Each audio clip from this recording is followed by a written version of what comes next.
पाकिस्तान तहरीक इंसाफ ने पार्लियामेंट से मंजूर शुदा उस कानून को सुप्रीम कोर्ट में चैलेंज कर दिया है जिस कानून के जरिए बज़ाहिर सुप्रीम कोर्ट के 12 जुलाई के फैसले को गैर मुअस्सर करने की एक कोशिश की गई थी। सुप्रीम कोर्ट ने 12 जुलाई के फैसले में इलेक्शन कमीशन ऑफ पाकिस्तान को हुक्म दिया था कि इलेक्शन कमीशन PTI को एक सियासी जमात तस्वर करते हुए पार्लियामेंट में उनके जीते हुए अरकान के तनासुब से मखसूस नशिस्तें अलॉट करे, मगर अभी तक इलेक्शन कमीशन ने मुकम्मल तौर पर उस फैसले पर अमल नहीं किया।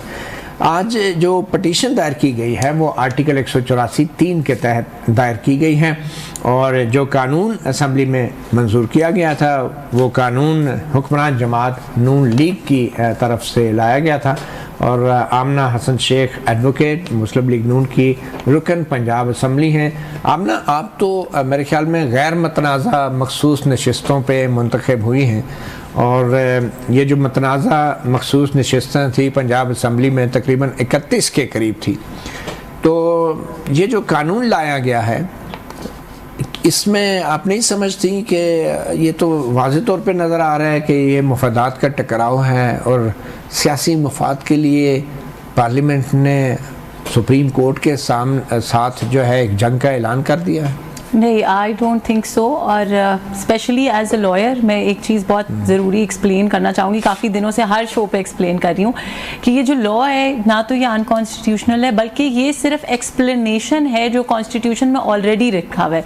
जो आर्टिकल 51(6) का प्रोवाइजो है वो बड़ी क्लियरली कहता है कि इंडिपेंडेंट कैंडिडेट्स 3 दिन के अंदर अंदर कोई भी पार्टी ज्वाइन करेंगे और दैट विल बी फाइनल। उसमें कोई रिवोक करने की, रिविजिट करने की कहीं कोई ऑप्शन नहीं है। 51(6) का प्रोवाइजो ये कहीं लिखा हुआ है कि इलेक्शन कमीशन किसी भी पार्टी को वो उसके जमाती स्टेटस से महरूम कर सकता है? इसमें नहीं, उसमें ये बिल्कुल भी नहीं लिखा। तो इसका मतलब है तमाम सियासी जमातें जब मुकाबले पे होंगी तो फिर 51 जो है वो नहीं, ये इंडिपेंडेंट लोगों के ऊपर अप्लाई करता है। मैं जो तरमीम की इंडिपेंडेंट के लिए मखसूस नशिस्तें नहीं मिलती। यस, मैं आपको ये बता रही हूँ कि जो इंडिपेंडेंट लोग हैं जो हमने तरमीम की है वो क्या है, मैं आपको एक्सप्लेन कर दूँ। आइन में तरमीम की है? नहीं, इलेक्शन एक्ट में की है। आइन में तो 51 में तो नहीं की। तो हमने सिर्फ एक्सप्लेन किया है।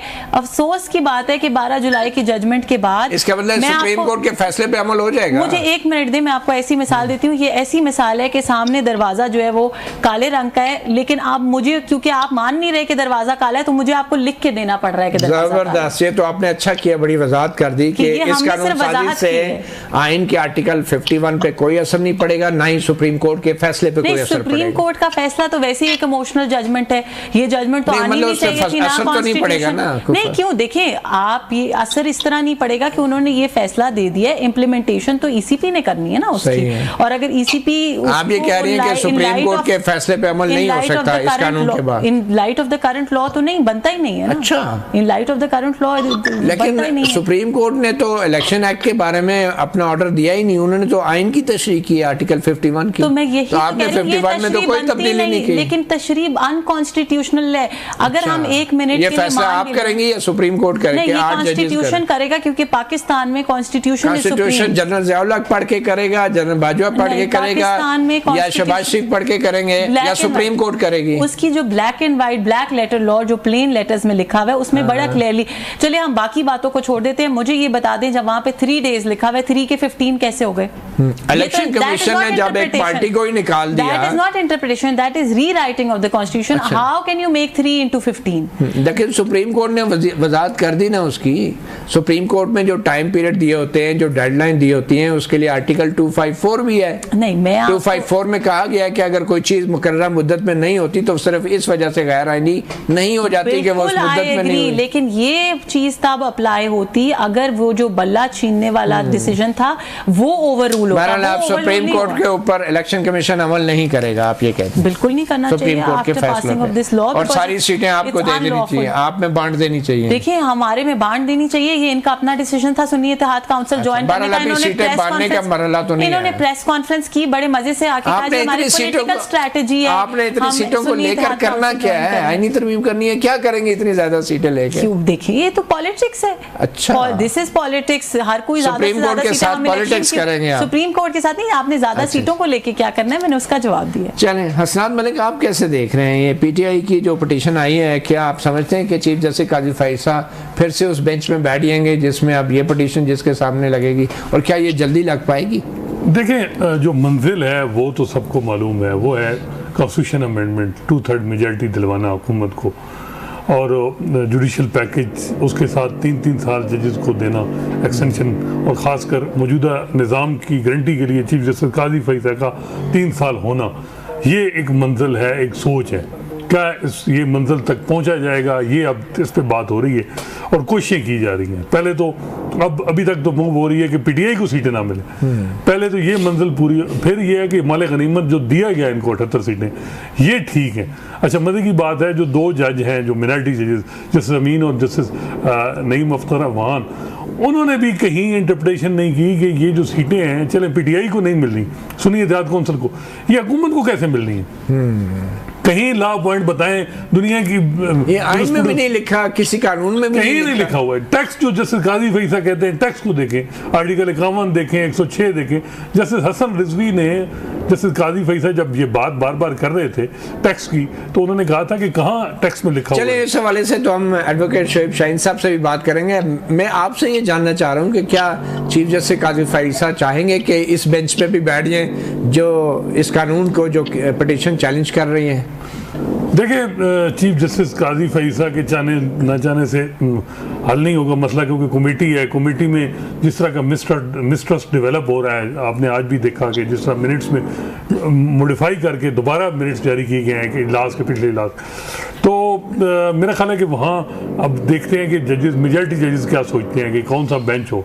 क्या वही 8 जजेस हों? मैं तो समझता हूँ वही 8 जजेस हों, क्योंकि उन जिन्होंने फैसला किया, वो 8 जजेस तो अवेलेबल नहीं होते तो नजरसानी ना लग जाती। देखिए, बात यह है कि इस वक्त तो कोई केस नहीं, मेरा नहीं ख्याल के सुना जा सकता। इस वक्त कमेटी नहीं सुना जाएगा तो आईनी तरमीम हो जाएगी, इलेक्शन कमीशन ने नोटिफाई कर देनी है। देखिए, मेरा ख्याल है कर दें, ये बात है, लेकिन ये सारी चीजें फिर रिवर्स आप समझते हैं कि 5 रुकनी बेंच जो है फौरी तौर पर सुन सकता है इसको और ये स्टे भी कर सकता है इसका? नहीं, मेरा ख्याल है कि इस वक्त जो जजेस अवेलेबल हैं उनमें तो पीटीआई को कोई चांस नहीं है कि 5 जजेस अवेलेबल नहीं। देखिए, जो 8 जज हैं जो इस वक्त जिन्होंने फैसला किया है, बाकी तो जो जस्टिस काजी फैसला है, जस्टिस नईम अख्तर अफगान है, जैसे मंसूर अली शाह भी नहीं है, जैसे मंसूर अली शाह चैम्बर वर्क पे वो है, जैसे सतर मिल्ला है, और जैसे मलिक शहजाद, मतलब 5 हो सकते हैं ना? हो सकते हैं, लेकिन अगर कमेटी चाहे तो ये फौरी तौर पे सुन के, ये तो है कमेटी, इस पे अबूरी हुक्म भी दे सकती है। तो कराची के जजेस को यहाँ बुलाया जा सकता है, 4 जज कराची में बैठे, तो फिर नजरसानी के लिए भी बुलाया जा सकता है। जी बिल्कुल, वो ये मैं कह रहा हूँ कि ये अब कमेटी, क्योंकि मेरा ख्याल है कि अभी फिलहाल कमेटी इस मामले को नहीं देखेगी इतनी जल्दी।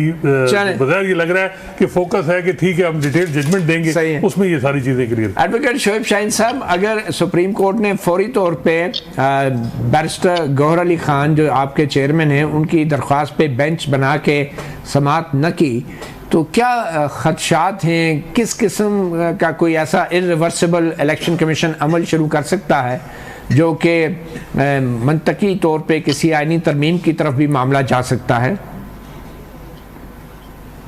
देखिए, मेरा ख्याल है कि इलेक्शन कमीशन तो पहले दिन से जराइम की आमाजगाह बना हुआ है, उनसे तो हमें कोई अच्छाई की तवक्को नहीं है, वो कुछ भी कर सकता है। खा वो 90 डेज़ के इलेक्शन का अल्तवा हो या जिस अंदाज से उन्होंने इलेक्शंस को रिग किया, डकैतियाँ कराई और उसके ऊपर खामोशी से उनको सुपरवाइज करते रहे, और ये सारी चीज़ें आपके सामने ही हैं। और फिर काजी फैसला साहब ये कहने पे मजबूर हो गए कि सुप्रीम कोर्ट की जजमेंट को मिस इंटरप्रेट किया है इलेक्शन कमीशन ऑफ पाकिस्तान ने।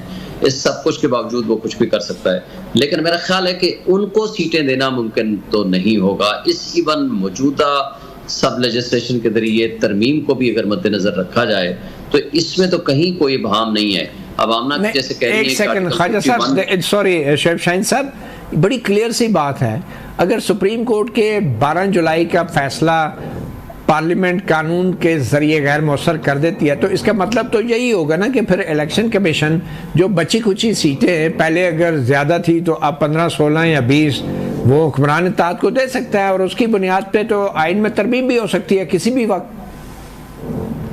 देखिए, इसमें मेरा नहीं ख्याल कि ये इतना जल्दी या इतना आसानी से इलेक्शन कमीशन के लिए ये मुमकिन होगा।